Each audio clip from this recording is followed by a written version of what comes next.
छठ महापर्व का आज तीसरा दिन। आज शाम को डूबते सूरज को नदी या तालाब में खड़े होकर अर्घ्य देंगे छठ व्रती। कल उगते सूर्य को अर्घ्य देने के साथ छठ पूजा संपन्न होगी। वाराणसी में छठ पूजा की धूम। लोक कलाकारों ने गीत गाकर छठी मैया की आराधना की।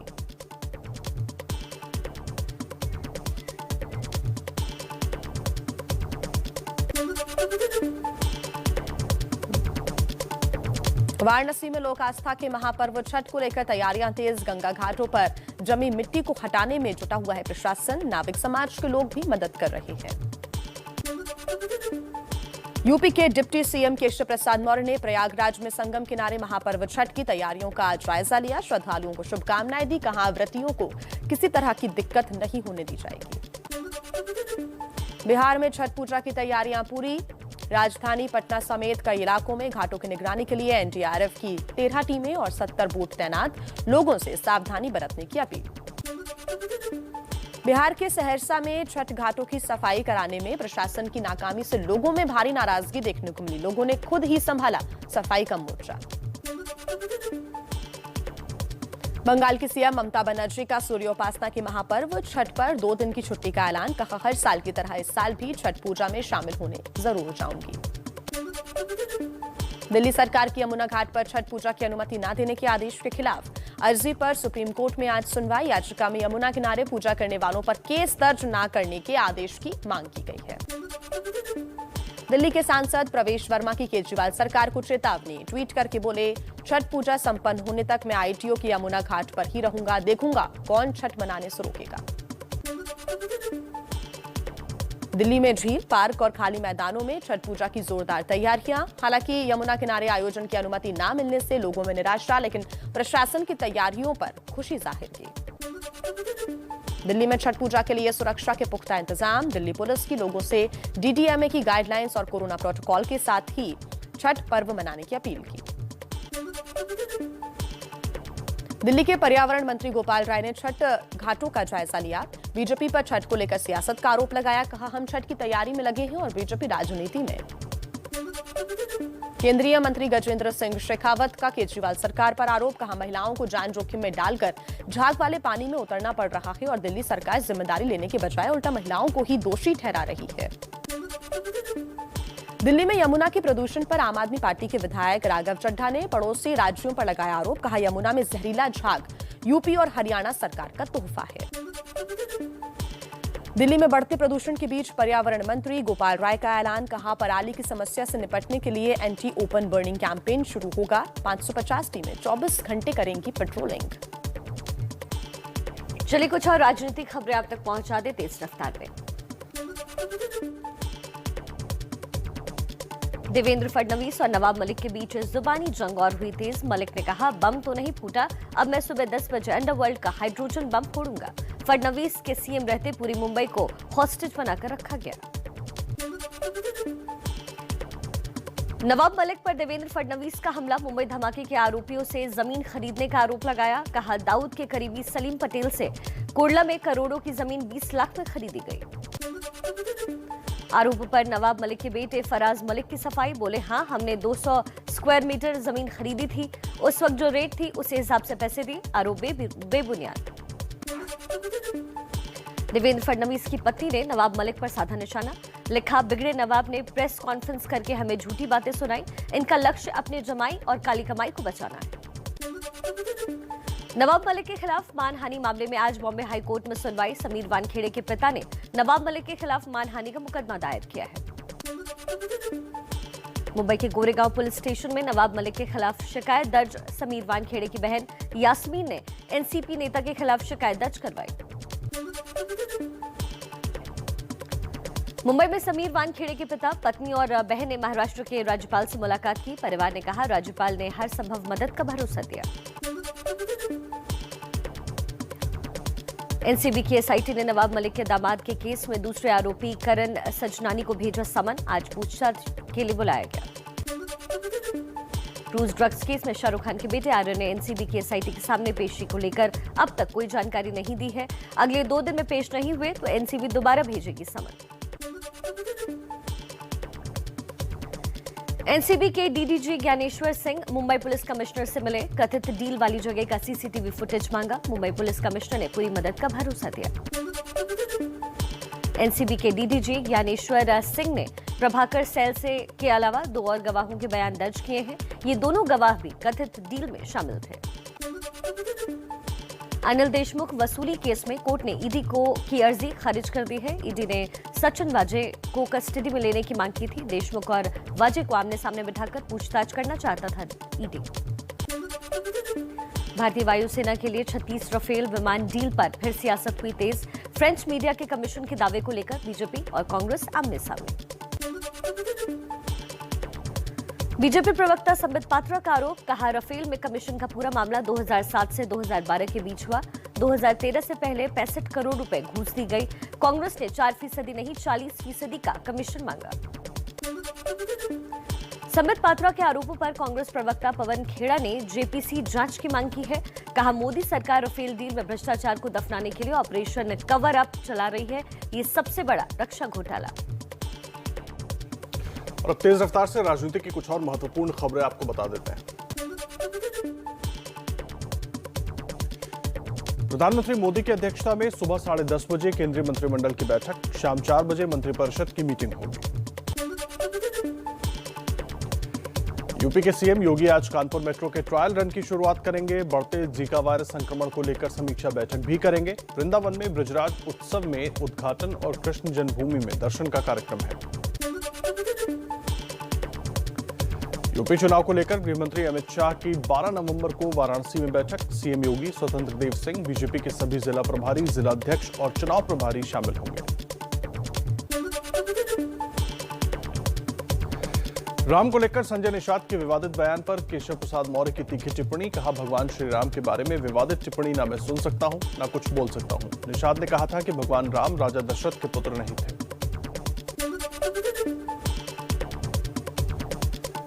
संजय निषाद के बयान पर बीजेपी सांसद ब्रजभूषण शरण सिंह ने की विवादित टिप्पणी। क्या इनकी मां दाई थी क्या? जब राम पैदा हुए तो इनकी मां दाई थी क्या? वहां पर नार इन्होंने काटा था क्या?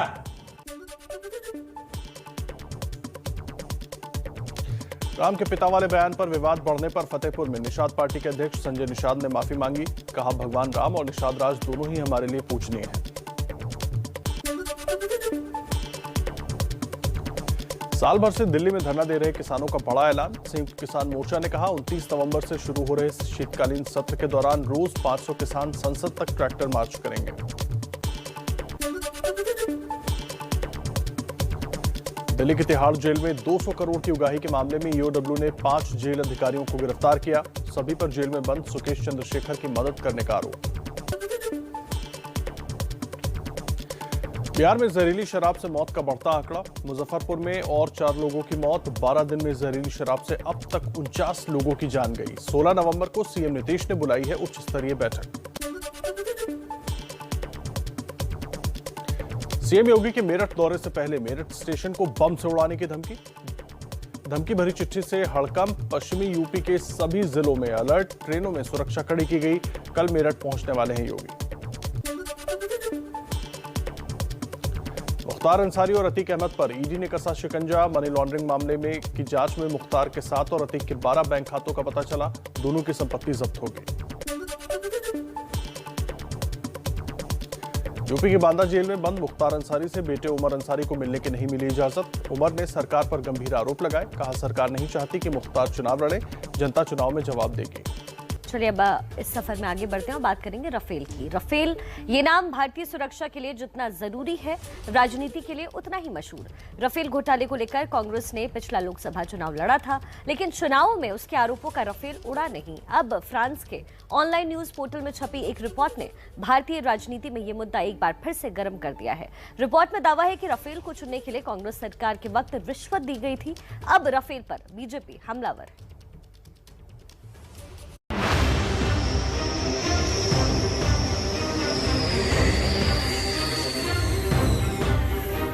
आईएनसी का अर्थ इंडियन नेशनल कांग्रेस नहीं है। आईएनसी का अर्थ है आई नीड कमीशन। आप बिना निविदा के जाकर 36 विमान खरीद लेते हो, 526 करोड़ का विमान 1670 करोड़ में ले लेते हो, आरोप हम पर लगाते हो। कौन कहता है कि भ्रष्टाचार का ठिकाना नहीं होता है? भ्रष्टाचार का भी ठिकाना है।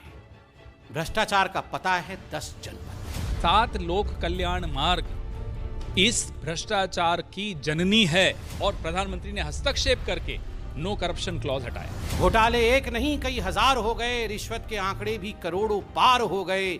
जनता को लूटा कांग्रेस ने इस तरह कि उनके शर्म भी शर्मसार। राफेल घोटाला सिर्फ कोई 60-65 करोड़ रुपए के रिश्वत का घोटाला नहीं, यह इस देश का सबसे बड़ा रक्षा सौदा है और इसलिए कह रहे हैं हम सबसे बड़ा रक्षा घोटाला है।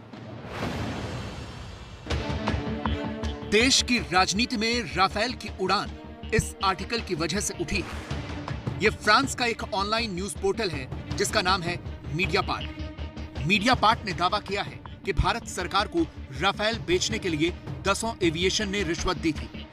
इस खुलासे के बाद देश की राजनीति में हड़कंप मचा हुआ है, क्योंकि कांग्रेस पहले से ही राफेल डील को सबसे बड़ा रक्षा घोटाला बताती आई है। 2019 के लोकसभा चुनावों में तो कांग्रेस के तत्कालीन अध्यक्ष राहुल गांधी ने पूरे देश में राफेल को एक प्रमुख मुद्दा बनाया था। चुनावी रैली से लेकर संसद तक राहुल गांधी सिर्फ राफेल की बात करते थे। जो यूपीए के समय बिड हुई थी उसमें राफेल का दाम 560 करोड़ रुपए था। आपकी डील में 1600 करोड़ रुपए हो गया। चौकीदार ने 526 करोड़ वाले हवाई जहाज को 1600 करोड़ रुपए में खरीदा। 2019 का चुनाव कांग्रेस पार्टी हार गई।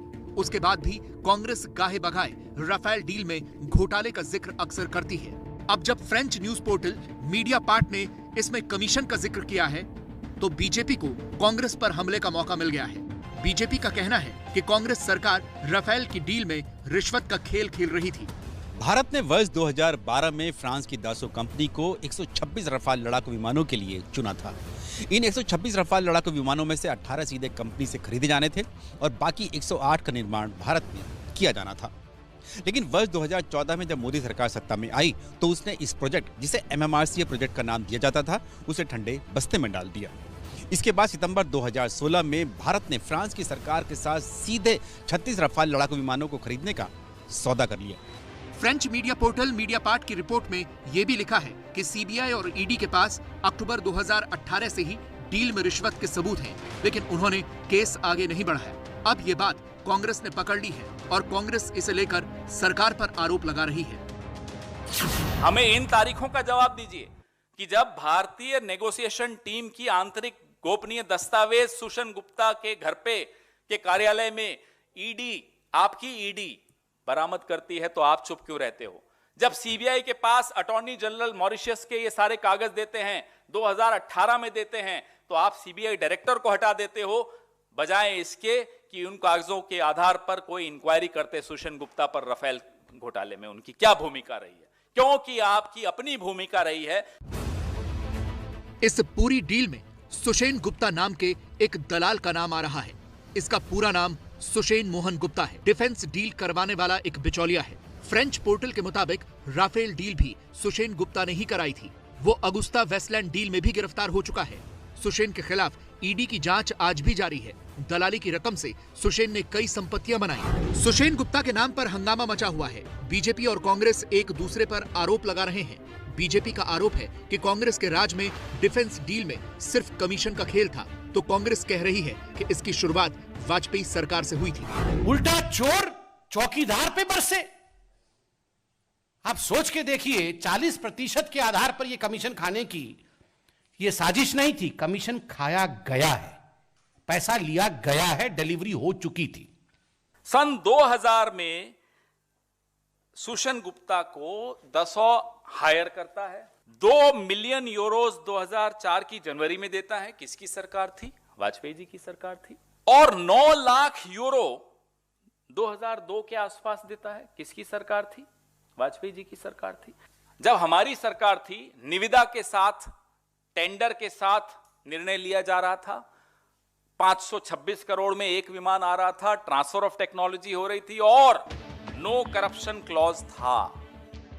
भारत को अब तक 26 राफेल फाइटर जेट मिल चुके हैं और अगले साल यानी मार्च 2022 तक बाकी के 10 विमान भी भारत पहुंच जाएंगे, जिनसे भारतीय वायुसेना बहुत मजबूत भी हुई है। ऐसे में बार बार इस डील में घोटाले के आरोपों का उठना राफेल को थोड़ा फीका जरूर करता है। और अब एक नमस्ते भारत में आपको एक कहानी बताते हैं जिसे हर हिंदुस्तानी को जानना ही चाहिए। ये पूरे देश को प्रेरणा देने वाली कहानी है। पद्म सम्मान से नवाजे गए असली नायकों की कहानी है ये। पर कुछ लोगों को इस सादगी में भी दिखावा नजर आ रहा था। ऐसे लोगों को हमारी ये रिपोर्ट जरूर देखनी चाहिए, क्योंकि ये नंगे पैर वाले उन नायकों की कहानी है जिनकी अगवानी करके रायसीना की रेड कारपेट गौरवान्वित है। श्रीमती तुलसी गौड़ा, समाज सेवा पर्यावरण।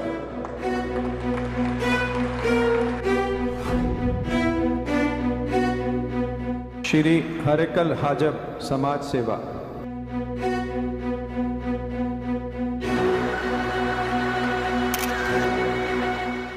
सोमवार की सुबह राष्ट्रपति भवन के दरबार हॉल में पद्म सम्मान खुद सम्मानित महसूस कर रहा था। ये उसी वक्त की तस्वीरें हैं। राष्ट्रपति भवन के इस हॉल में जैसे ही तुलसी गौड़ा का नाम गूंजा, दो लड़खड़ाते कदम अपनी जगह से चलकर आगे बढ़े और प्रधानमंत्री नरेंद्र मोदी दोनों हाथ जोड़े सामने मौजूद थे। सोशल मीडिया में पिछले 24 घंटों से ये तस्वीर सुर्खियों में है। कपड़े के नाम पर साधारण सी चादर जैसा पहनावा, गले में आदिवासी जीवन शैली की कुछ मामूली सी मालाएं और बिना चप्पल के नंगे पांव एक साधारण सी दिखने वाली महिला के सामने दुनिया के सबसे बड़े लोकतंत्र का प्रधानमंत्री दोनों हाथ जोड़कर नतमस्तक था। हर किसी की नजर तुलसी गौड़ा पर थी, जो धीमे धीमे कदमों से राष्ट्रपति के आसन की तरफ बढ़ रही थी और राष्ट्रपति रामनाथ कोविंद खुद उन्हें देखकर मंद मंद मुस्कुरा रहे थे। ये कर्नाटक के होनाली गांव की रहने वाली तुलसी गौड़ा है, जो कभी स्कूल नहीं गई, लेकिन उन्हें पेड़ पौधों और जड़ी बूटियों का ऐसा ज्ञान है कि उन्हें इंसाइक्लोपीडिया ऑफ फॉरेस्ट कहा जाता है। राष्ट्रपति भवन में जब तुलसी गौड़ा को पद्मश्री अवार्ड से सम्मानित किया जा रहा था, तो उनकी इस कामयाबी पर हर किसी की आंखों में चमक दिख रही थी और दरबार हॉल तालियों की गड़गड़ाहट से गूंज रहा था।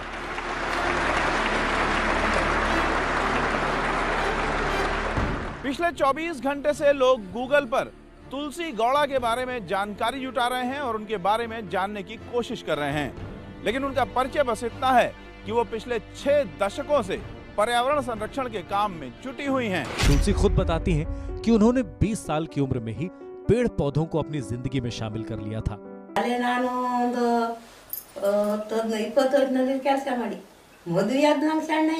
तुलसी गौड़ा कर्नाटक में हलक्की आदिवासी समुदाय से ताल्लुक रखती हैं। वो अपनी जिंदगी में कभी स्कूल नहीं गई। छोटी उम्र में वो अपनी माँ के साथ नर्सरी में काम करती थी। वहीं से उनके अंदर पर्यावरण के लिए काम करने का जज्बा आ गया। पिछले 6 दशकों से वो पर्यावरण के संरक्षण का काम कर रही है। उन्होंने अब तक 30,000 से ज्यादा पौधे लगाए हैं और अभी भी वो वन विभाग की नर्सरी की देखभाल करती हैं।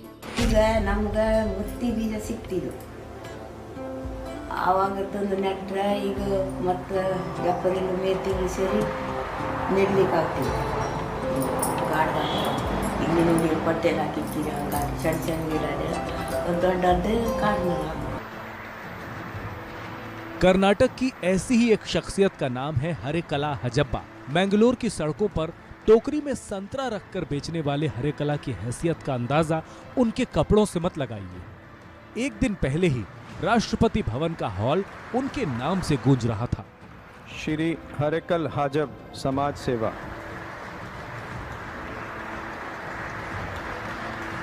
सम्मान लेकर जब वो अपनी सीट की तरफ लौट रहे थे, तो प्रधानमंत्री मोदी और गृह मंत्री अमित शाह उनकी सादगी को एकटक निहार रहे थे और इसकी खुशी उस गांव के बच्चे भी महसूस कर रहे थे, जहां हरेकला की पूरी दुनिया बसती है।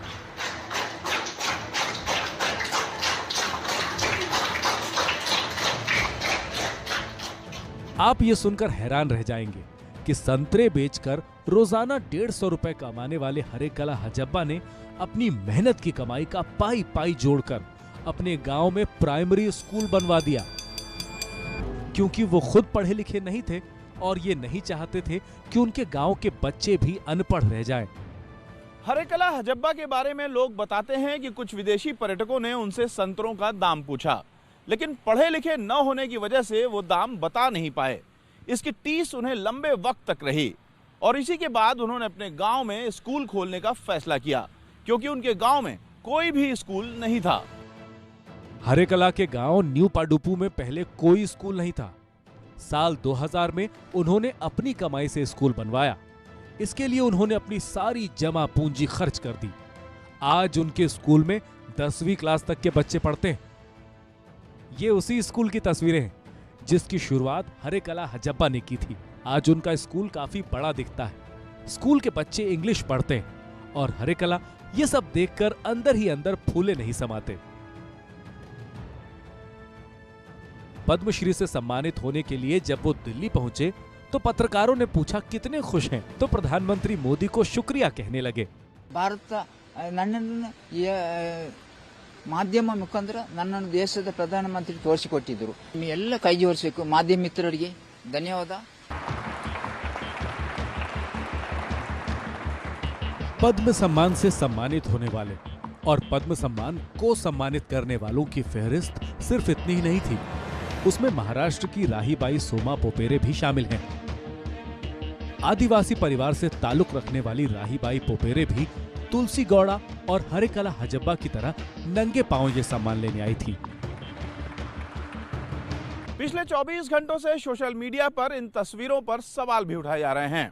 कुछ लोग सवाल पूछ रहे हैं कि अगर पद्म सम्मान के लिए किसी को बुलाया जा रहा था तो क्या उन्हें चप्पल के लिए पैसे नहीं दिए जा सकते थे। लेकिन ऐसा लिखने वाले वही लोग हैं जो अपने एजेंडे के लिए कोई भी कुतर्क कर सकते हैं। 56 साल की राहीबाई की कहानी भी कुछ कम दिलचस्प नहीं है। लोग उन्हें सीड मदर यानी बीज माता के नाम से जानते हैं। करीब 20 साल पहले उनका पोता बीमार पड़ गया। उनके पोते की बीमारी की वजह थी जहरीली सब्जियां। तभी से उन्होंने जैविक खेती की शुरुआत करने का मन बनाया। उन्होंने तरह तरह के बीजों का एक बैंक तैयार किया। ये बीज बैंक किसानों के लिए बेहद मुफीद साबित हुए। वो अपनी जिंदगी में कभी स्कूल नहीं गई, लेकिन खेती में इनके ज्ञान का लोहा वैज्ञानिक भी मानते हैं। इससे पहले उन्हें राष्ट्रपति के हाथों नारी शक्ति सम्मान भी मिल चुका है और अब पद्मश्री सम्मान से उन्हें नवाजा गया है।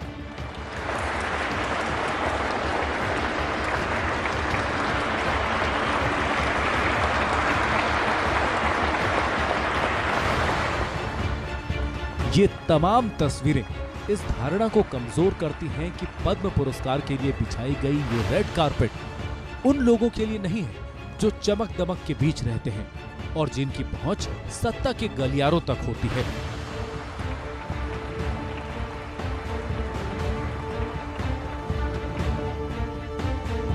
साधारण से दिखने वाले इन असाधारण लोगों की तस्वीरें इस बात की गवाही देती हैं कि देश ने अपने उन गुमनाम हीरोज को पहचानना अब शुरू कर दिया है जो वाकई ऐसे सम्मान के हकदार हैं। बात करेंगे क्रूज ड्रग्स मामले की, जिसमें एनसीबी और एनसीपी की लड़ाई अब बमबाजी पर आ गई है। महाराष्ट्र के पूर्व सीएम देवेंद्र फडणवीस ने एनसीपी नेता और मंत्री नवाब मलिक पर आरोपों के बम फोड़े। अब मलिक कह रहे हैं कि वो फडणवीस के अंडरवर्ल्ड कनेक्शन पर हाइड्रोजन बम फोड़ेंगे। मैं जो बताने वाला हूँ ना तो वो सलीम जावेद की स्टोरी है, ना ही वो किसी अंडरवर्ल्ड के बाद की पिक्चर है। देवेंद्र जी का अंडरवर्ल्ड का क्या खेल है इस महाराष्ट्र में, कल सुबह 10 बजे उसकी जानकारी देंगे। मुंबई के गुनहगारों से आपने जमीन नवाब मलिक कल सुबह अंडरवर्ल्ड का हाइड्रोजन बम मुंबई में गिराएगा।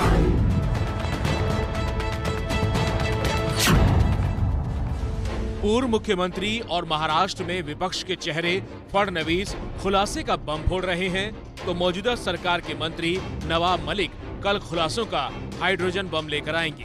नवाब मलिक कल सुबह अंडरवर्ल्ड का हाइड्रोजन बम मुंबई में गिराएगा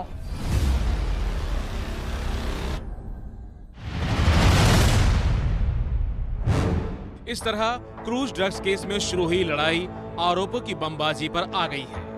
फडणवीस ने आज आरोप लगाया कि नवाब मलिक और उनके परिवार का अंडरवर्ल्ड से रिश्ता है। बोले, नवाब के रिश्तेदारों ने मुंबई हमले के गुनहगारों से कौड़ियों के दाम में जमीन खरीदी। क्या आतंकियों को बचाने की मंशा थी? नवाब ने भी फौरन जवाब दिया। सवाल ये उठता है कि इनके ऊपर टाड़ा था, टाड़ा उस समय शायद बेल पर बाहर आए होंगे, इसलिए वो कर पाए, वो अभी उसमें असर्टन नहीं कर पाया।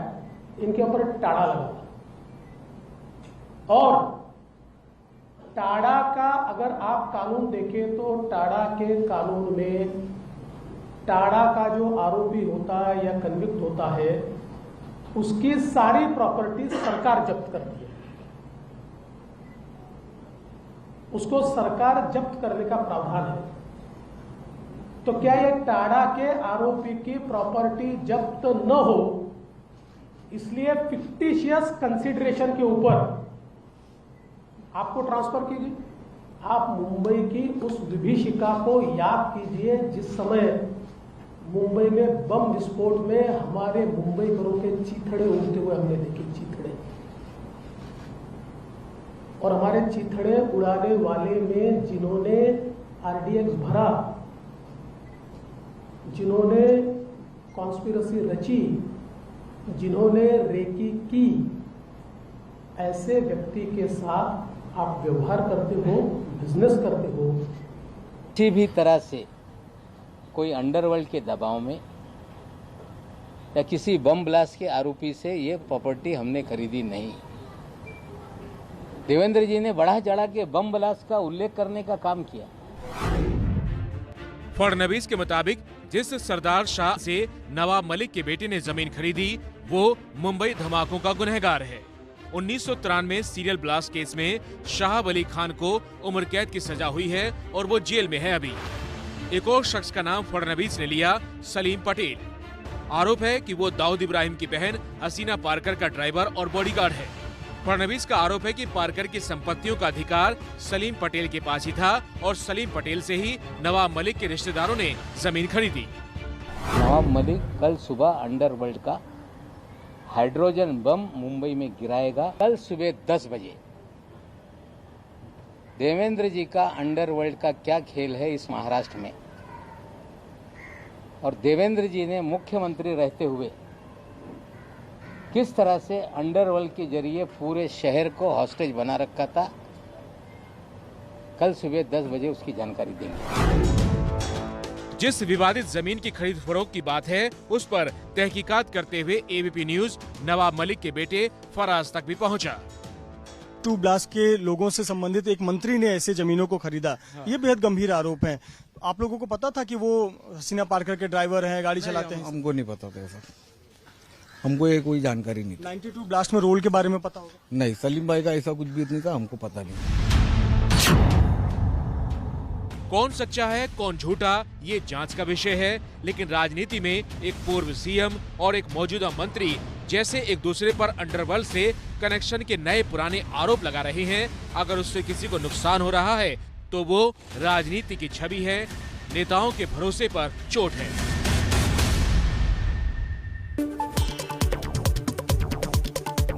देवेंद्र फडणवीस और नवाब मलिक के बीच जुबानी जंग और हुई तेज। मलिक ने कहा, बम तो नहीं फूटा, अब मैं सुबह 10 बजे अंडरवर्ल्ड का हाइड्रोजन बम फोड़ूंगा।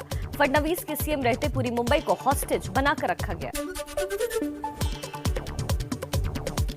नवाब मलिक पर देवेंद्र फडणवीस का हमला। मुंबई धमाके के आरोपियों से जमीन खरीदने का आरोप लगाया। कहा, दाऊद के करीबी सलीम पटेल से कोरला में करोड़ों की जमीन 20 लाख में खरीदी गई। आरोपों पर नवाब मलिक के बेटे फराज मलिक की सफाई। बोले, हाँ, हमने 200 स्क्वायर मीटर जमीन खरीदी थी, उस वक्त जो रेट था उस हिसाब से पैसे दिए। आरोप बेबुनियाद। देवेंद्र फडणवीस की पत्नी ने नवाब मलिक पर साधा निशाना। लिखा, बिगड़े नवाब ने प्रेस कॉन्फ्रेंस करके हमें झूठी बातें सुनाई। इनका लक्ष्य अपने जमाई और काली कमाई को बचाना है। नवाब मलिक के खिलाफ मानहानि मामले में आज बॉम्बे हाईकोर्ट में होगी सुनवाई। समीर वानखेड़े के पिता ने नवाब मलिक के खिलाफ मानहानि का मुकदमा दायर किया है। मुंबई के गोरेगांव पुलिस स्टेशन में नवाब मलिक के खिलाफ शिकायत दर्ज। समीर वानखेड़े की बहन यास्मीन ने एनसीपी नेता के खिलाफ शिकायत दर्ज करवाई है। मुंबई में समीर वानखेड़े के पिता, पत्नी और बहन ने महाराष्ट्र के राज्यपाल से मुलाकात की। परिवार ने कहा, राज्यपाल ने हर संभव मदद का भरोसा दिया। एनसीबी की एसआईटी ने नवाब मलिक के दामाद के केस में दूसरे आरोपी करण सजनानी को भेजा समन। आज पूछताछ के लिए बुलाया गया है। क्रूज ड्रग्स केस में शाहरुख खान के बेटे आर्यन ने एनसीबी की एसआईटी के सामने पेशी को लेकर अब तक कोई जानकारी नहीं दी है। अगले 2 दिन में पेश नहीं हुए तो एनसीबी दोबारा भेजेगी समन। एनसीबी के DDG Dnyaneshwar Singh Mumbai police commissioner से मिले। कथित डील वाली जगह का सीसीटीवी फुटेज मांगा। मुंबई पुलिस कमिश्नर ने पूरी मदद का भरोसा दिया। एनसीबी के डीडीजी ज्ञानेश्वर सिंह ने कहा, प्रभाकर सेल के अलावा 2 और गवाहों के बयान दर्ज किए गए हैं। ये दोनों गवाह भी कथित डील में शामिल थे। अनिल देशमुख वसूली केस में कोर्ट ने ईडी की अर्जी खारिज की। ईडी ने सचिन वाजे को कस्टडी में लेने की मांग की थी। देशमुख और वाजे को आमने सामने बिठाकर पूछताछ करना चाहता था ईडी। छठ महापर्व का आज तीसरा दिन। आज शाम को डूबते सूरज को नदी या तालाब में खड़े होकर अर्घ्य देंगी छठ व्रती। कल उगते सूर्य को अर्घ्य देने के साथ छठ पूजा संपन्न होगा। वाराणसी में छठ पूजा की धूम। लोक कलाकारों ने गीत गाकर छठी मैया की आराधना।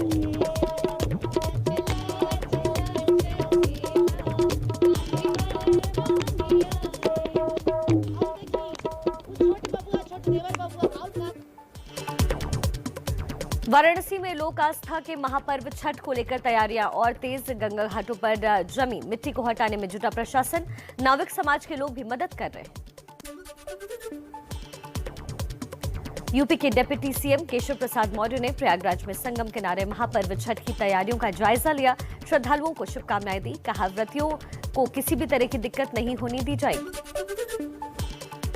बिहार में छठ पूजा की तैयारियां पूरी। राजधानी पटना समेत कई इलाकों में घाटों की निगरानी के लिए एनडीआरएफ 13 टीमें और 70 बोट तैनात किए गए। लोगों से सावधानी बरतने की अपील की गई। बिहार के सहरसा में छठ घाटों की सफाई कराने में प्रशासन की नाकामी से लोगों में भारी नाराजगी। लोगों ने खुद ही संभाला सफाई का मोर्चा। बंगाल की सीएम ममता बनर्जी का सूर्य उपासना के महापर्व छठ पर 2 दिन की छुट्टी का ऐलान। कहा, हर साल की तरह इस साल भी छठ पूजा में शामिल होने जाऊंगी। दिल्ली सरकार के यमुना घाट पर छठ पूजा की अनुमति न देने के आदेश के खिलाफ अर्जी पर सुप्रीम कोर्ट में आज सुनवाई। याचिका में यमुना किनारे पूजा करने वालों पर केस दर्ज न करने के आदेश देने की मांग की गई है। और अब छठ से ही जुड़ी कुछ और खबरें आपको बता देते हैं तेज रफ्तार से। दिल्ली के सांसद प्रवेश वर्मा की केजरीवाल सरकार को चेतावनी। ट्वीट करके बोले, छठ पूजा संपन्न होने तक मैं आईटीओ के यमुना घाट पर रहूंगा। देखूंगा कौन छठ मनाने से रोकेगा। दिल्ली में झील पार्क और खाली मैदानों में छठ पूजा की जोरदार तैयारी। हालांकि यमुना किनारे आयोजन की अनुमति न मिलने से लोगों में निराशा है, लेकिन प्रशासन की तैयारियों पर खुशी जाहिर की। दिल्ली के पर्यावरण मंत्री गोपाल राय ने छठ घाटों का जायजा लिया। बीजेपी पर छठ को लेकर सियासत का आरोप लगाया। कहा, हम छठ की तैयारी में लगे हैं और बीजेपी राजनीति में। दिल्ली में छठ पूजा के लिए सुरक्षा के पुख्ता इंतजाम। दिल्ली पुलिस की लोगों से डीडीएमए की गाइडलाइंस और कोरोना प्रोटोकॉल के पालन के साथ छठ पर्व मनाने की अपील। केंद्रीय मंत्री गजेंद्र सिंह शेखावत का केजरीवाल सरकार पर आरोप। कहा, महिलाओं को जान जोखिम में डालकर झाग वाले पानी में उतरना पड़ रहा है और दिल्ली सरकार जिम्मेदारी लेने के बजाय उल्टा महिलाओं को ही दोषी ठहरा रही है। दिल्ली में यमुना के प्रदूषण पर आम आदमी पार्टी के विधायक राघव चड्ढा ने पड़ोसी राज्यों पर लगाया आरोप। कहा, यमुना में जहरीला झाग यूपी और हरियाणा सरकार का तोहफा है। दिल्ली में बढ़ते प्रदूषण के बीच पर्यावरण मंत्री गोपाल राय का ऐलान। कहा, पराली की समस्या से निपटने के लिए एंटी ओपन बर्निंग कैंपेन शुरू होगा। 550 टीमें 24 घंटे करेंगी पेट्रोलिंग। भारतीय वायुसेना के लिए 36 राफेल विमान डील पर फिर सियासत तेज। फ्रेंच मीडिया के कमीशन के दावे को लेकर बीजेपी और कांग्रेस आमने सामने। बीजेपी प्रवक्ता संबित पात्रा का आरोप, कहा राफेल में कमीशन का पूरा मामला 2007 से 2012 के बीच हुआ। 2013 से पहले 65 करोड़ रुपए घूस दी गई। कांग्रेस ने 4% नहीं 40% का कमीशन मांगा। संबित पात्रा के आरोपों पर कांग्रेस प्रवक्ता पवन खेड़ा ने जेपीसी जांच की मांग की। कहा मोदी सरकार राफेल डील में भ्रष्टाचार को दफनाने के लिए ऑपरेशन कवर अप चला रही है। यह सबसे बड़ा रक्षा घोटाला है। प्रधानमंत्री मोदी की अध्यक्षता में सुबह 10:30 बजे केंद्रीय मंत्रिमंडल की बैठक, शाम 4 बजे मंत्रिपरिषद की मीटिंग होगी। यूपी के सीएम योगी आज कानपुर मेट्रो के ट्रायल रन को हरी झंडी दिखाएंगे। बढ़ते जीका वायरस संक्रमण को लेकर समीक्षा बैठक भी करेंगे। वृंदावन में ब्रजराज उत्सव के उद्घाटन और कृष्ण जन्मभूमि में दर्शन का भी कार्यक्रम है। और राजनीति से जुड़ी हुई कुछ और खबरों का अपडेट आपको देते हैं फटाफट अंदाज में।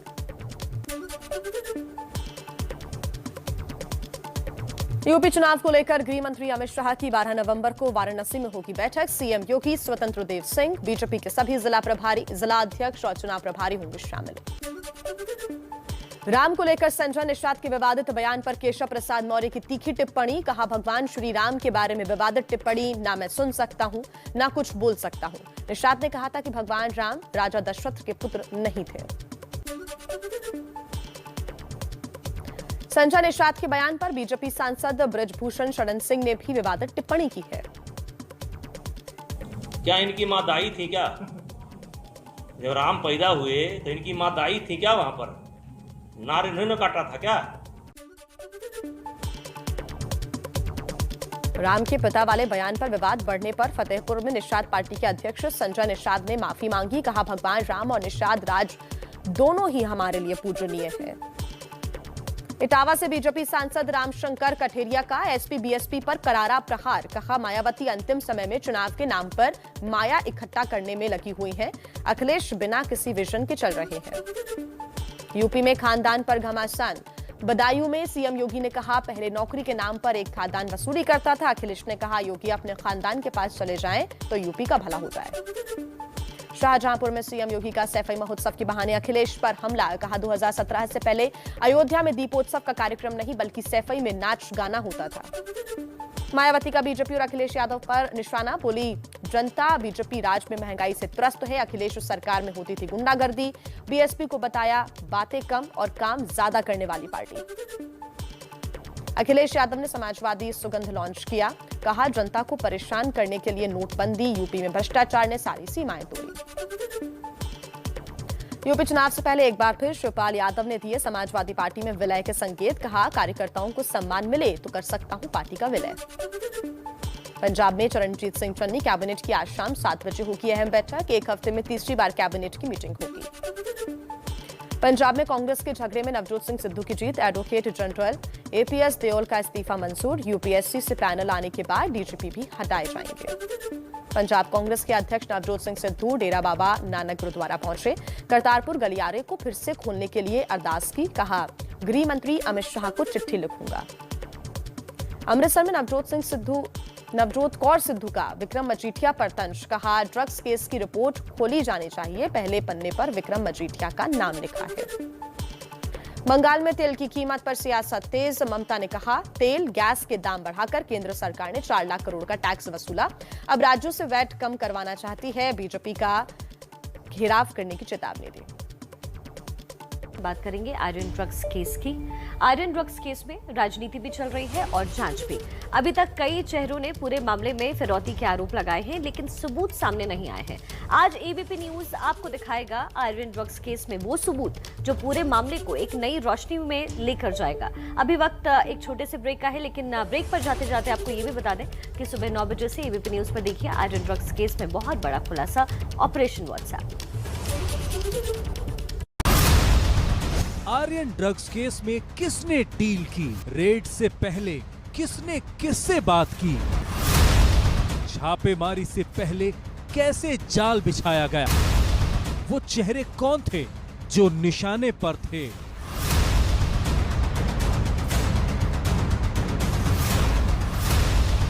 आर्यन के लिए सीक्रेट प्लान क्या था,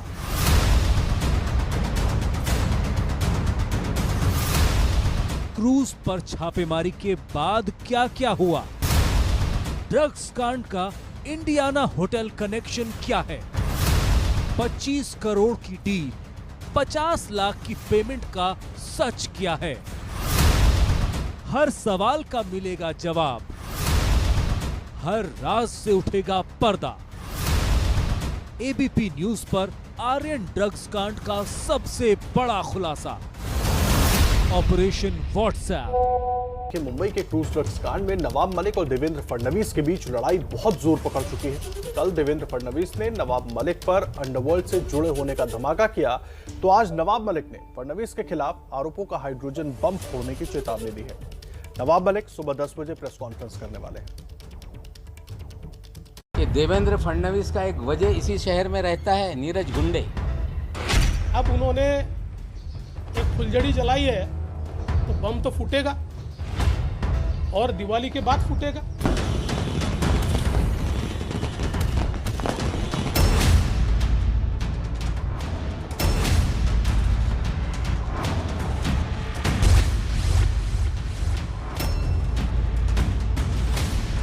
मुंबई के गुनहगारों से आपने जमीन क्यों खरीदी? सुबह 10 बजे तक का इंतजार कीजिए। बम तो फूटा नहीं, लेकिन हाइड्रोजन बम कल सुबह 10 बजे गिरे।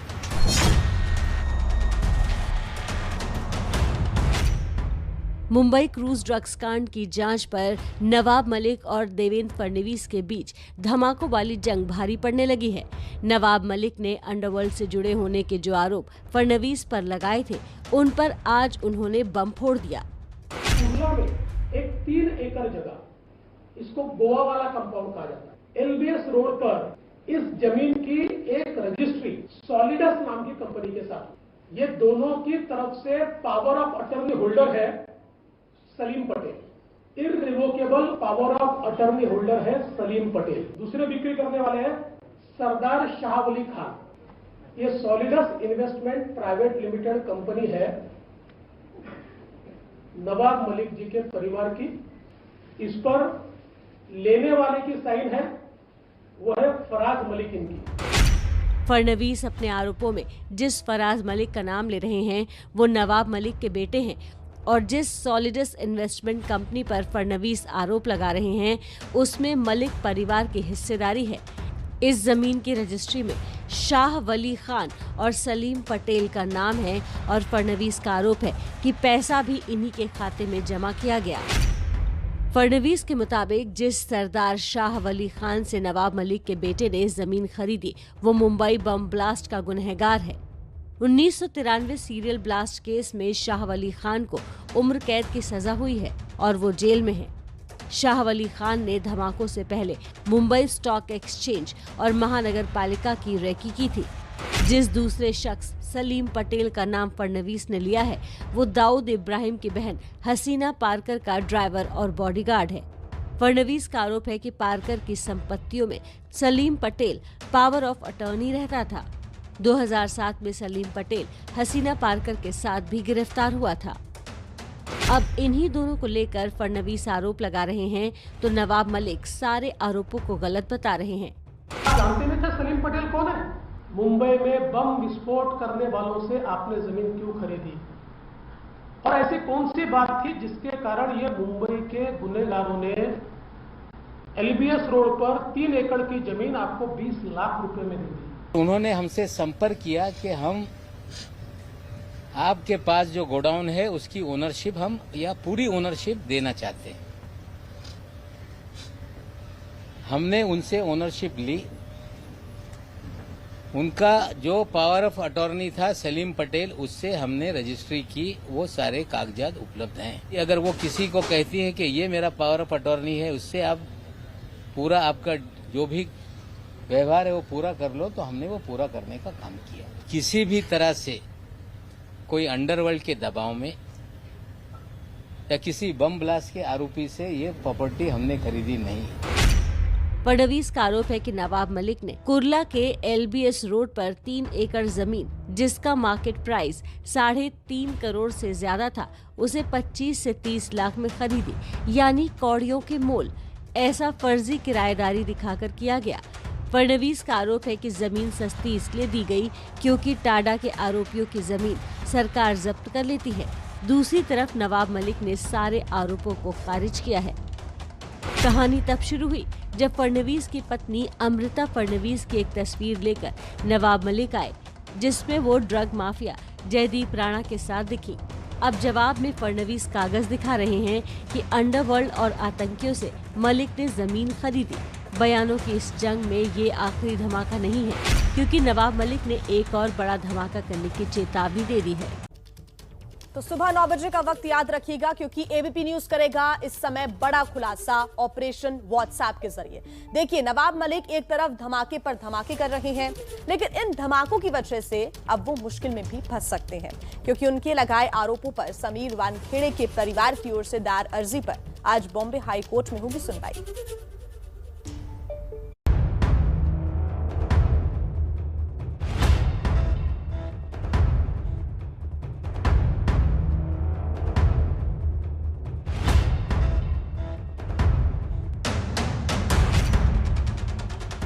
नवाब मलिक के ये आरोप अब उनके लिए ही मुसीबत बन सकते हैं, क्योंकि इस मामले में बॉम्बे हाईकोर्ट में आज सुनवाई है। एनसीबी के जोनल डायरेक्टर समीर वानखेड़े के पिता ज्ञानदेव वानखेड़े ने इन्हीं आरोपों को लेकर बॉम्बे हाईकोर्ट का दरवाजा खटखटाया था। समीर के पिता ने मलिक पर 1.5 करोड़ रुपए का मानहानि का दावा किया है, जिसके बाद कोर्ट ने नवाब मलिक से कल तक हलफनामा देने को कहा था। नवाब मलिक मंगलवार तक अपना जवाब दाखिल करें। यदि वो ट्विटर पर जवाब दे सकते हैं तो कोर्ट को भी जवाब दे सकते हैं। नवाब मलिक के आरोपों को लेकर समीर वानखेड़े की पत्नी क्रांति रेडकर, पिता ज्ञानदेव वानखेड़े और उनकी बहन यास्मीन वानखेड़े ने मंगलवार को महाराष्ट्र के राज्यपाल से भी मुलाकात की। तकरीबन 1 घंटे तक चली मुलाकात में परिवार ने मांग की कि इस मामले में महिलाओं पर जिस तरह से निजी हमले किए जा रहे हैं, उन पर रोक लगाई जाए। जो भी है हमने घर बना दिया है, जो अभी हमारे साथ हो रहा है। देखिए, ये सच की लड़ाई है। हम लोग कहीं ऐसा नहीं है कि हम कुछ अपना बहुत बड़ा कंप्लेंट है और ये ऐसा हम रोना नहीं गाने गए थे। हमें ये सच की लड़ाई है, हम ये लड़ने वाले हैं। हमें सिर्फ स्ट्रेंथ की जरूरत है और वो स्ट्रेंथ का आश्वासन उन्होंने हमें जरूर दिया है। राज्यपाल ने आश्वासन दिया है कि सब ठीक हो जाएगा, बस इतना आश्वासन दिया। हम लोग तो निवेदन देने को आए थे, हमने निवेदन दे दिया। ये ऐसी ध्यान रखा जाएगा कि औरतों को खींचा नहीं जाएगा अगली बार पॉलिटिक्स की लड़ाई में। एंड और काफी हम आपके साथ हैं। That is what we said. आप जरूर लीजिए सब। The matter is some device also. Nawab Malik के आरोपों से वानखेड़े परिवार के केवल यही 3 सदस्य आहत नहीं हैं। समीर की पत्नी की बहन यानी समीर वानखेड़े की साली हर्षदा दीनानाथ रेडकर भी नवाब मलिक के आरोपों से काफी आहत है। उन्होंने गोरेगांव पुलिस स्टेशन में नवाब मलिक के खिलाफ शिकायत दर्ज कराई है। सोमवार को नवाब मलिक ने ट्वीट कर पूछा था, समीर दाऊद वानखेड़े, क्या आपकी पत्नी की बहन हर्षदा दीनानाथ रेडकर किसी ड्रग्स के धंधे में शामिल है? आपको जरूर जवाब देना चाहिए, क्योंकि उनका केस पुणे की अदालत के समक्ष पेंडिंग है और ये सबूत है। इसके साथ ही नवाब मलिक ने केस की सुनवाई की तारीख की जानकारी से जुड़े दस्तावेज भी ट्वीट किए, जिसमें हर्षदा दीनानाथ रेडकर का नाम लिखा है और साथ ही 2008 में हुई पहली सुनवाई और मार्च 2022 में होने वाली अगली सुनवाई की तारीख दर्ज है। और इसके साथ ही आपको जानकारी ये भी दे दें कि क्रूज ड्रग्स केस में आर्यन खान आज एनसीबी के सामने पेश हो सकते हैं। इस बीच विजिलेंस की एनसीबी टीम ने प्रभाकर सैल समेत 2 और गवाहों के बयान दर्ज कर लिए हैं। प्रभाकर सैल से मंगलवार को भी देर रात तक एनसीबी अधिकारियों ने मुंबई के सीआरपीएफ गेस्ट हाउस में बयान दर्ज किए। ये बयान एनसीबी की विजिलेंस टीम ने दर्ज किए हैं, जो अपने ही विभाग के अधिकारियों पर लगे जबरन वसूली के आरोपों की जांच कर रही है। बताया जा रहा है कि प्रभाकर ने जबरन उगाही के खेल में एनसीबी के जोनल डायरेक्टर समीर वानखेड़े का भी नाम लिया है। अब प्रभाकर को एनसीबी के एसआईटी टीम के सामने पेश होना है, जो क्रूज ड्रग्स केस के नए सिरे से जांच कर रही है। ये जो पहली वाली टीम के बयान था वो पूरा हो चुका है। दूसरी वाली टीम का बयान अभी लेना बाकी है। 12 तारीख को परसों 11 तारीख को 3 बजे उन्होंने बुलाया। प्रभाकर जी, अभी तक आपने जो बयान उसका वो कायम है? जी बिल्कुल। इस केस के साथ ही एनसीबी की विजिलेंस टीम ने इस केस से जुड़े 2 और गवाहों के बयान भी लिए हैं। एनसीबी अभी और नामों का खुलासा नहीं कर रही है, लेकिन उसका कहना है कि इस मामले में वो अभी कुछ और लोगों के बयान दर्ज करेगी। आने वाले दिनों में और विटनेसेस को एग्जामिन किया जाएगा और इसके संबंध में और एविडेंस भी इकट्ठे किए जाएंगे। विजिलेंस टीम के चीफ ज्ञानेश्वर सिंह ने मुंबई पुलिस के कमिश्नर से मुलाकात कर उनसे जांच में मदद करने और घटना से संबंधित सीसीटीवी फुटेज की मांग की है। इस बीच क्रूज ड्रग्स केस की जांच कर रही एनसीबी की एसआईटी टीम को उम्मीद है कि आज शाहरुख खान का बेटा आर्यन खान एनसीबी के सामने अपने बयान दर्ज करा सकता है। आर्यन को टीम ने रविवार को ही समन भेजकर तलब किया था, लेकिन तबीयत खराब होने की वजह से वो अब तक पेश नहीं हुए हैं। अगर गुरुवार तक आर्यन पेश नहीं होते हैं तो एसआईटी की तरफ से उन्हें दोबारा समन भेजे जाएंगे। अब तक कोवैक्सीन और कोविशील्ड को मान्यता दे चुके हैं, मतलब अब लगभग पूरी दुनिया में ये दोनों टीके लगवाने वाले आसानी से आ जा सकते हैं। कंट्री ने 96 कंट्री ने कोवैक्सीन और कोविशील्ड भारत की दोनों वैक्सीन को मान्यता दी है और कोविन ऐप के माध्यम से आप ये सूची देख सकते हो। इसके अलावा विदेश यात्रा के लिए जरूरी सर्टिफिकेट भी कोविन ऐप पर उपलब्ध है। दुनिया के बाकी देशों में दोनों देसी वैक्सीनों को मान्यता दिलाने के लिए स्वास्थ्य और विदेश मंत्रालय साथ मिलकर काम कर रहे हैं। पूरी दुनिया के सबसे बड़े वैक्सीनेशन कार्यक्रम में अब सरकार ने हर घर दस्तक प्रोग्राम शुरू किया है। इसमें स्वास्थ्य कर्मी घर घर जाकर लोगों को वैक्सीन लगा रहे हैं। देश में 109 करोड़ से अधिक डोज लग चुके हैं। हर घर दस्तक के माध्यम से सभी हेल्थ कर्मियों घर घर जाके वैक्सीनेशन अभियान चला रहा है। उसमें स्वैच्छिक संस्थाएं भी जुड़ रही है, पॉलिटिकल पार्टियां भी जुड़ रही है और वैक्सीनेशन अभियान तेज गति से आगे चल रहा है। देश को उम्मीद है कि हर घर दस्तक प्रोग्राम से टीकाकरण में तेजी आएगी और जल्द ही पूरे देश को वैक्सीन लग जाएगी। प्रधानमंत्री मोदी की अध्यक्षता में सुबह 10:30 बजे केंद्रीय मंत्रिमंडल की बैठक, शाम 4 बजे मंत्रिपरिषद की मीटिंग होगी। महंगाई और केंद्र सरकार की नीतियों के खिलाफ कांग्रेस का 14 से 29 नवंबर तक देशव्यापी कार्यक्रम। आज दिल्ली में दोपहर 12:30 बजे प्रेस कॉन्फ्रेंस। साल भर से दिल्ली में धरना दे रहे किसानों का बड़ा ऐलान। संयुक्त किसान मोर्चा ने कहा 29 नवंबर से शुरू हो रहे शीतकालीन सत्र के दौरान रोज 500 किसान संसद तक ट्रैक्टर मार्च करेंगे। दिल्ली कूच के फैसले पर किसान संगठनों के सामने आई फूट। 26 नवंबर को कूच पर अड़े गुरनाम सिंह चढ़ूनी गुट के किसानों ने राकेश टिकैत के खिलाफ जमकर नारेबाजी की। बिना कुछ बोले निकले चढ़ूनी। बिहार में जहरीली शराब से मौत का कहर जारी। मुजफ्फरपुर में 4 और लोगों की मौत। 12 दिन में जहरीली शराब से 49 की जान गई। 16 नवंबर को सीएम नीतीश ने बुलाई है उच्च स्तरीय बैठक। और आइए टॉप 15 में कुछ और बड़ी खबरों का रुख कर लेते हैं।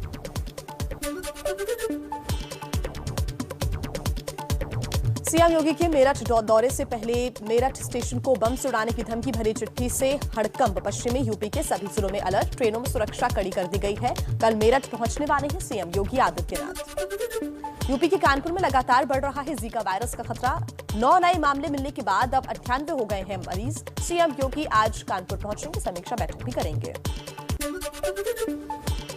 मध्य प्रदेश में आज से हर बुधवार को आयोजित होगा कोरोना टीकाकरण का महाअभियान। 1 करोड़ लोगों को दूसरी डोज भी लगाकर 31 दिसंबर तक 100% वैक्सीनेशन का है लक्ष्य। दिल्ली की तिहाड़ जेल में 200 करोड़ की उगाही मामले में ईओडब्ल्यू ने 5 जेल अधिकारियों को गिरफ्तार किया। सभी पर जेल में बंद सुकेश चंद्रशेखर की मदद करने का है आरोप। चलिए कुछ और अहम खबरें आप तक पहुंचाए तेज रफ्तार में। राजस्थान के चित्तौड़गढ़ में प्री वेडिंग की शूटिंग पड़ गई भारी। राणा प्रताप सागर बांध के गेट खोलने से कपल समेत 4 लोग पानी के तेज बहाव में फंसे। पुलिस प्रशासन ने सभी की जान बचाई। अफगानिस्तान के मुद्दे पर एनएसए अजीत डोभाल ने ताजिकिस्तान और उज्बेकिस्तान के एनएसए के साथ दिल्ली में बैठक की। आज रूस, ईरान और कजाकिस्तान के एनएसए से मिलेंगे डोभाल। पाकिस्तानी एक्टिविस्ट और नोबेल शांति पुरस्कार विजेता मलाला यूसुफजई ने निकाह किया। ट्विटर पर कई तस्वीरें पोस्ट की। लिखा, असर और मैं बर्मिंघम में अपने घर पर जिंदगी भर के बंधन में बंध गए। न्यूजीलैंड के खिलाफ 3 T20 की सीरीज के लिए टीम इंडिया का ऐलान। रोहित शर्मा कप्तान और KL राहुल उप कप्तान होंगे। विराट कोहली को दिया गया आराम।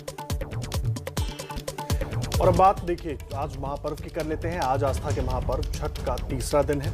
दिल्ली, यूपी और बिहार में छठ को लेकर लोगों में जबरदस्त उत्साह है। कोरोना काल में ये पहली सार्वजनिक छठ है, लिहाजा इस बार की छठ में क्या खास है, जानने के लिए देखिए हमारी रिपोर्ट। छठ को लेकर दिल्ली से लेकर बिहार तक तैयारियां हो रही हैं। घाटों पर तमाम इंतजाम किए जा रहे हैं। बाजारों पर भी बड़ी रौनक है। सबसे पहले बात दिल्ली में छठ की तैयारियों पर करेंगे। कोरोना और यमुना में प्रदूषण की वजह से इस बार यमुना घाटों पर छठ के आयोजन की इजाजत नहीं है, इसीलिए झील, पार्क और खाली पड़े मैदानों पर घाट बनाए जा रहे हैं। ये तस्वीरें दिल्ली के मलस्वा झील पर बने छठ घाट की है। घाट पर साफ सफाई का काम हो रहा है। मच्छर ना पनपे इसलिए फॉगिंग और पानी में दवा का छिड़काव किया जा रहा है। फॉगिंग भी जो है वो की जा रही है घाट के किनारे, चूंकि यहाँ पर भी मच्छर पनपने का डर होता है। श्रद्धालु घाट किनारे पूजा के लिए मिट्टी और ईंट के प्रतीकात्मक मंदिर बनाते दिखे। छठ की पूजा में जो ये मंदिर बनाए जाते हैं, जहाँ पर पूजा की जाती है, तमाम महिलाएं जो हैं घर की वो यहाँ पर आकर पूजा करती हैं और लोग अभी इन मंदिरों को यहाँ पर तैयार भी कर रहे हैं घाट के किनारे। दिल्ली के पर्यावरण मंत्री गोपाल राय ने भी घाटों का दौरा कर जायजा लिया। उधर दिल्ली पुलिस ने घाटों पर सुरक्षा के पुख्ता इंतजाम होने का दावा किया है। और इन तैयारियों के मद्देनजर दिल्ली पुलिस के तरफ से इन स्थानों पर उचित बंदोबस्त रखा गया है। यूपी में भी छठ को लेकर उत्साह दिखा। वाराणसी और प्रयागराज में घाटों पर तैयारियां नजर आईं। हालांकि वाराणसी में बाढ़ का पानी उतरने के बाद किनारे पर जमे गाद को हटाने में दिक्कत हो रही है। प्रयागराज में डिप्टी सीएम केशव प्रसाद मौर्य ने घाटों पर तैयारियों का जायजा लिया। डिप्टी सीएम केशव प्रसाद मौर्य ने यूपी में तैयारियां पूरी होने की बात कही। वहाँ सभी आवश्यक प्रबंध किए जाने के निर्देश दिए हैं और संगम तट चूँकि देश का महत्वपूर्ण तीर्थ स्थल है और यहाँ पर भी सारी व्यवस्थाएं की गई हैं और किसी प्रकार की असुविधा न हो या निर्देश भी यहाँ पर दिया गया है। घाट पर पुख्ता तैयारियां दिखी। एनडीआरएफ की टीम भी यहाँ तैनात नजर आई। आपातकालीन स्थिति से निपटने के लिए वाटर एम्बुलेंस भी तैनात दिखी। एनडीआरएफ की 7 टीम पटना और 6 पटना के बाहर तैनात है। 400 रेस्क्यू करने वाले और 70 बोट भी तैनात है। दानापुर और पीपापुर से लेकर पटना सिटी के घाट की निगरानी एनडीआरएफ कर रही है। रिवर एम्बुलेंस भी है हमारी जो अलग अलग घाट्स पे लगी हुई है। वो इसलिए है कि इन केस कभी किसी को इवैक्यूएट करना पड़ता है तो बाई रोड जाने के लिए काफी प्रॉब्लम हो जाएगी, तो उसको हम रिवर एम्बुलेंस के द्वारा जल्दी से जल्दी इवैक्यूएट करके पीएमसीएच और कहीं भी ले जाया जा सकता है। पटना के बाजारों में भी छठ को लेकर रौनक नजर आई। हालांकि सहरसा में प्रशासन की अनदेखी को लेकर लोगों में थोड़ी नाराजगी दिखी। पूर्व विधायक किशोर कुमार मुन्ना स्थानीय लोगों के साथ खुद ही घाट की सफाई करने पानी में उतर गए। कुल मिलाकर छठ को लेकर दोगुना उत्साह दिख रहा है, क्योंकि कोरोना काल के बीच सार्वजनिक तौर से पहली बार छठ मन रही है। कल सुबह उगते सूर्य को अर्घ के साथ छठ का समापन होगा। तो छठ का तीसरा दिन है, लेकिन सियासत अब भी जारी है। मैली यमुना को लेकर जो सियासी महाभारत का आगाज छठ शुरू होने से पहले ही हो गया था, वो अब तक किसी नतीजे पर नहीं पहुंचा है।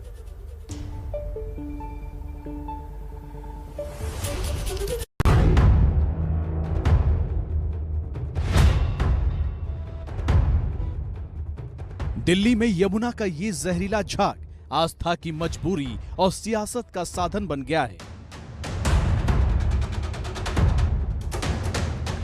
छठ का व्रत करने वालों ने जिंदगी से बढ़कर आस्था को माना और नेताओं ने जहरनुमा दलदल में धकेलने वाली राजनीति का रास्ता चुना। दिल्ली में एक तरफ छठ का त्योहार चल रहा है तो दूसरी तरफ प्रदूषित यमुना पर राजनीतिक बार पलटवार। छठ के शुरू होने से पहले से लेकर छठ के तीसरे दिन तक दिल्ली सरकार और विपक्ष के बीच जुबानी जंग चल रही है, लेकिन अब तक ये साफ नहीं हो पाया कि आखिर छठ से पहले यमुना साफ क्यों नहीं हुई।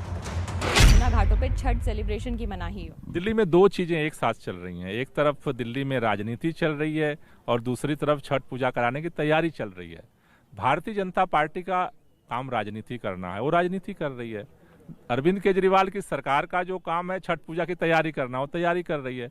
हम तैयारियों में लगे हुए हैं, वो राजनीति में लगे हुए हैं। मैली यमुना के लिए गोपाल राय हरियाणा को कोस रहे हैं। केंद्रीय मंत्री गिरिराज सिंह केजरीवाल को घेर रहे हैं। छलावा न करें, दिल से सनातन धर्म को मानते हैं तो दिल से माने और उसकी पूरी व्यवस्था करें। जो दुर्दशा जमुना की है वो छठवर्ती ही कल शाम में झेलेंगे। नहाय खाए जो हुआ उसमें झेलने का काम किया। ये तो मोदी की सरकार है जिसके कारण कई लोग चन्नन टिक्का, भगवान राम सब याद आ रहे हैं। दूसरी ओर दिल्ली सरकार के दावों की पोल खोलने बीजेपी सांसद मनोज तिवारी सोनिया विहार के बाद अब नजफगढ़ ड्रेन पहुंचे। मैली यमुना के पीछे की काली हकीकत सामने लाने का वादा किया। इधर कांग्रेस दिल्ली और केंद्र सरकार दोनों को प्रदूषित यमुना का कसूरवार बता रही है। 5 साल के अंदर अगले चुनाव के पहले आपके सारे गांव को ले जाके उसमें डुबकी लगवा दूंगा मैं। ये हमारी भी अब आने वाले 5 साल में प्रायोरिटी है। यमुना के अंदर बहुत ज्यादा सीवर जाके गिरता है दिल्ली का और इंडस्ट्रियल वेस्ट गिरता है। ये मैं नहीं बोल रहा हूँ, दिल्ली का सीवर और इंडस्ट्रियल वेस्ट डलता है, ये अरविंद केजरीवाल बोल रहे हैं।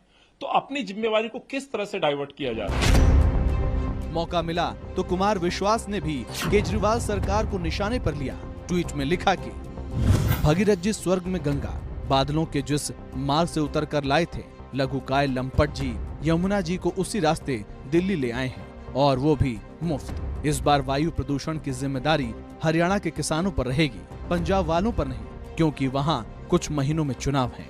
लेकिन जिन छठ व्रतियों के नाम पर सियासत काम पर लगी है, उनका क्या कहना है ये भी सुनिए। हम लोग का मजबूरी है, आना जरूरी है, क्या करें, छठ पूजा है तो करना तो जरूरी है। सबसे पहली बात तो ये गवर्नमेंट की नाकामी है। हमारी गवर्नमेंट चंदे से बनी हुई है। वो अगर पहले अनाउंस कर देते कि हमारे पास फंड नहीं है तो पब्लिकों से चंदा ले लेते, कम से कम सफाई तो करवा देते। कुल मिलाकर छठ के बहाने सियासत चमकाई जा रही है, लेकिन हकीकत यही है कि छठ व्रतधारी जहरीले पानी में डुबकी लगाकर जान जोखिम में डालने को मजबूर है। आतंक का खौफ खत्म हो रहा है। अब लोग आतंक के खिलाफ सड़कों पर उतरने लगे हैं। ऐसा पहले कभी नहीं होता था।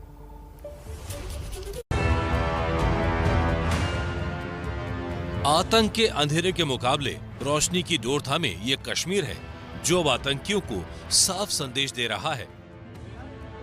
श्रीनगर के लाल चौक पर लोगों ने मोमबत्ती जलाकर पाकिस्तानी आतंकियों की करतूतों का विरोध किया। ये वही लाल चौक है जो कभी आतंकियों की AK-47 के डर के साए में जीता था। अब स्थानीय लोग आतंक के खिलाफ एकजुट होकर सड़कों पर निकल पड़े हैं। देखिए, जो ये कत्ल गारत का एक माहौल बना पिछले 1 महीने से, इसीलिए आज हर कोई कश्मीरी, यहाँ पे आप कश्मीरी मुसलमान देखिए, कश्मीरी पंडित, कश्मीरी सिख और बिहार के हमारे मजदूर भाई भी एक ही बैनर के तले, जिसे हम कश्मीरियत, ये एक मुकद्दस बैनर है, इसके तले हम इंसानियत के लिए यहाँ खड़े हैं। आतंक के खिलाफ ये गुस्सा दर्द के सैलाब के बाद आया है। आतंक ने हर आंख को आंसू दिए हैं, परिवारों को दर्द दिया है। जो दर्द ये परिवार बयान नहीं कर पा रहा, उसकी वजह है ये तस्वीर। नाम है मोहम्मद इब्राहिम खान। आतंकियों ने उन्हें गोली मार दी। आतंकी संदीप मावा को निशाना बनाने आए थे और गलती से मार गए इब्राहिम को। दरअसल आतंकियों ने अब टारगेट किलिंग की रणनीति बनाई है, जिसके खिलाफ श्रीनगर की जनता बार बार सड़कों पर उतर रही है और बता रही है उसे आतंक मंजूर नहीं। बात किसान आंदोलन की करेंगे, लेकिन उससे पहले आपको याद दिला दें, अब से करीब आधे घंटे के बाद बिल्कुल देखना मत भूलिएगा एबीपी न्यूज पर आर्यन ड्रग्स केस पर बड़ा खुलासा, ऑपरेशन व्हाट्सएप। किसान आंदोलन का रुख करते हैं। देखिए, संयुक्त किसान मोर्चा फिर से दिल्ली में ट्रैक्टर मार्च निकालने जा रहा है, लेकिन इस फैसले से पहले सिंघू बॉर्डर पर बुलाई गई संयुक्त किसान मोर्चे की बैठक काफी हंगामेदार रही। किसान दिल्ली जाकर ही मानेगा, भीड़ होगी 26 को और वो जो फैसला है वो तो जहाँ जहाँ से उन्होंने बैरिकेड हटाए हैं उस रास्ते से हम पार्लियामेंट की ओर मतलब जाएंगे। फिर दिल्ली कूच की तैयारी, फिर निकलेगा किसानों का ट्रैक्टर मार्च।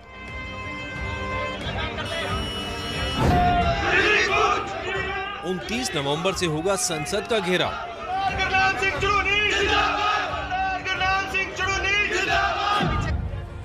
किसान आंदोलन के 1 साल पूरा होने पर संयुक्त किसान मोर्चे की बैठक में ये फैसला लेने से पहले ही किसानों की आपसी फूट सामने आ गई।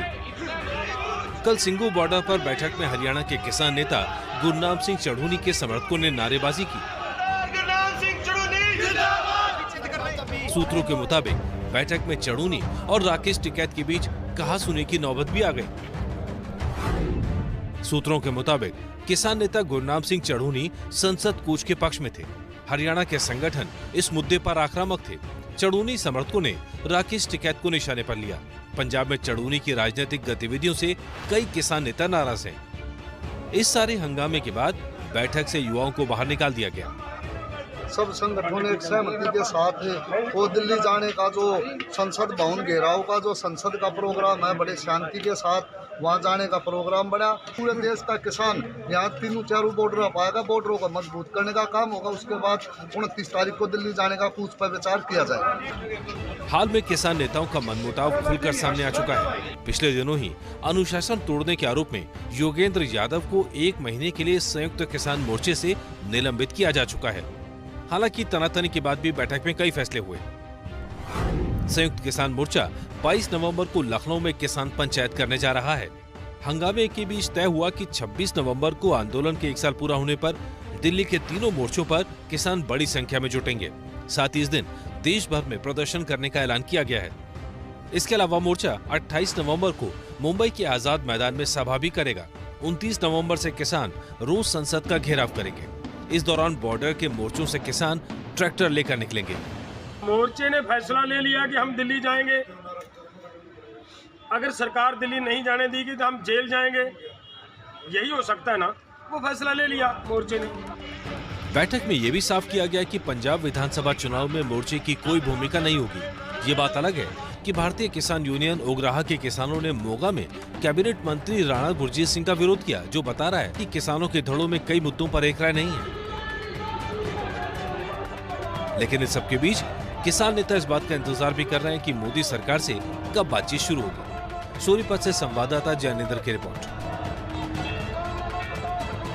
देखिए, केंद्र सरकार ने दिवाली से पहले पेट्रोल डीजल पर एक्साइज ड्यूटी कम की, जिसके बाद बीजेपी शासित राज्यों ने भी वैट कम कर दिया था। कुछ कांग्रेस वाले राज्यों ने भी वैट कम किया, लेकिन ममता बनर्जी ने साफ कर दिया कि पश्चिम बंगाल सरकार वैट कम नहीं करेगी।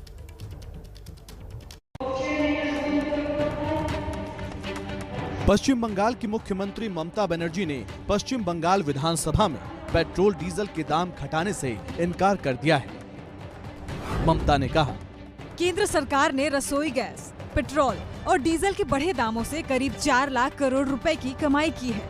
अब वो चाहते हैं कि राज्य वैट कम करें। राज्यों के पास फिर पैसा कहां से आएगा? केंद्र सरकार के पेट्रोल डीजल पर एक्साइज ड्यूटी घटाने के बाद से अभी तक पश्चिम बंगाल सरकार ने अपने स्तर से पेट्रोल डीजल की कीमतें नहीं घटाई हैं। उधर राज्य सरकार द्वारा कीमतें घटाने को लेकर बंगाल बीजेपी लगातार ममता पर हमलावर है और इसके लिए जगह जगह विरोध प्रदर्शन भी कर रही है।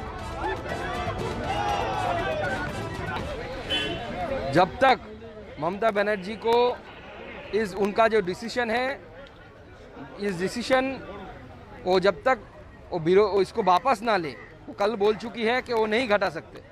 हम पश्चिम बंगाल के जनता को लेकर जागरूक करके उनको बाध्य करेंगे कि वो शेष घटाने के लिए राजी हो, इसमें बाध्य करेंगे। और इसके लिए आज हम जनता को जागरूक करेंगे।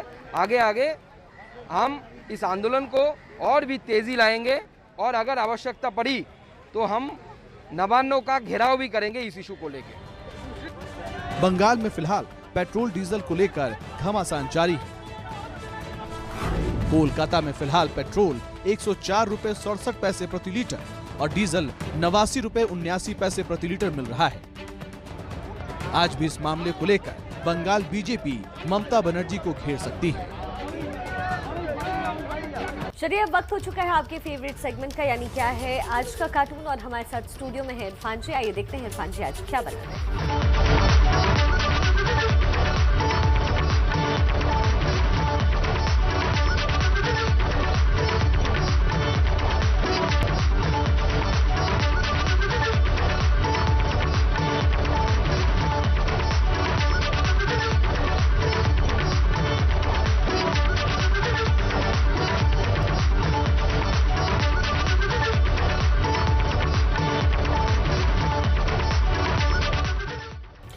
सीधा चलते हैं इरफान जी के पास और जानते हैं आज अपने कार्टून के जरिए वो क्या कुछ कह रहे हैं। देखिए, पंजाब में हम ही से मोहब्बत, हम ही से लड़ाई का खेल चल रहा है। सिद्धू हर बार एक नया टास्क दे देते हैं सीएम चन्नी को। उन्होंने कहा कि एजी को हटाइए, तो एजी को तो हटा दिया गया है। अब देखना ये है कि सिद्धू का नया खेल क्या होने जा रहा है।